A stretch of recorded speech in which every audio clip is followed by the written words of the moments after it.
அனைவருக்கும் வணக்கம். சற்று முன் கிடைத்த முக்கிய அறிவிப்பின்படி வாகன ஓட்டிகளே உஷாராயிருங்க. மீண்டும் தமிழக அரசு தமிழகம் முழுவதும் புதிய உத்தரவை பிறப்பித்துள்ளது.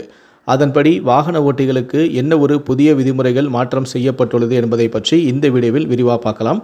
இந்த வீடியோக்குள்ளே போகிறதுக்கு முன்னாடி இந்த வீடியோக்கு ஒரு லைக் பட்டனை ப்ரெஸ் பண்ணிடுங்க. நீங்கள் இதுவரைக்கும் என்னோட சேனலை சப்ஸ்கிரைப் பண்ணாமல் இருந்தீங்கன்னா மறக்காமல் சப்ஸ்கிரைப் பண்ணிக்கோங்க. கூடவே அந்த பெல் சிம்லையும் மறக்காமல் கிளிக் பண்ணிக்கோங்க. சரி, வாங்க இப்போ வீடியோக்குள்ளே போகலாம். தமிழக அரசு இன்று ஒரு புதிய விதிமுறைகளை தமிழகம் முழுவதும் பிறப்பித்துள்ளது.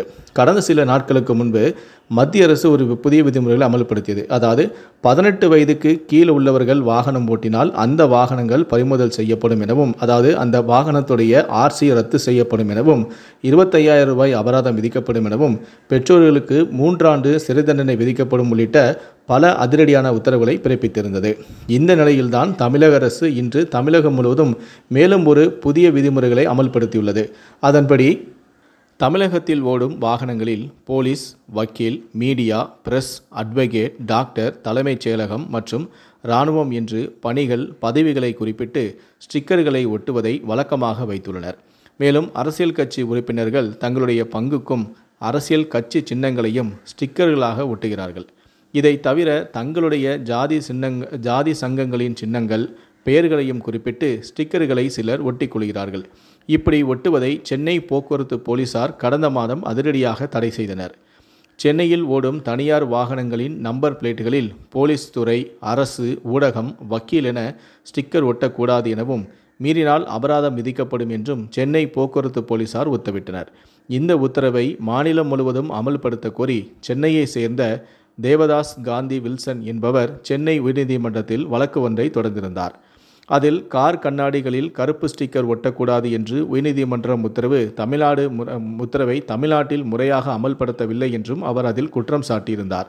மேலும் வாகனங்களின் முன்பக்கம் மற்றும் பின்பக்க கண்ணாடிகளில் மத சின்னங்கள், அரசியல் கட்சி தலைவர்களின் படங்கள், நடிகர்களின் படங்களை ஒட்டுவதற்கு தடை விதிக்க வேண்டும் என்றும் வலியுறுத்தினார்.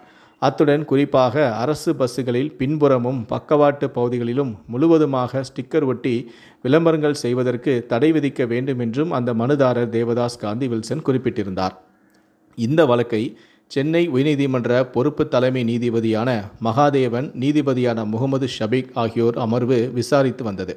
அவர்கள் போக்குவரத்து விதிகளை மீறும் அரசியல்வாதிகளின் வாகனங்கள் உள்ளிட்ட அனைத்து வாகனங்களையும் பறிமுதல் செய்ய வேண்டும் என்று உத்தரவிட்டுள்ளனர்.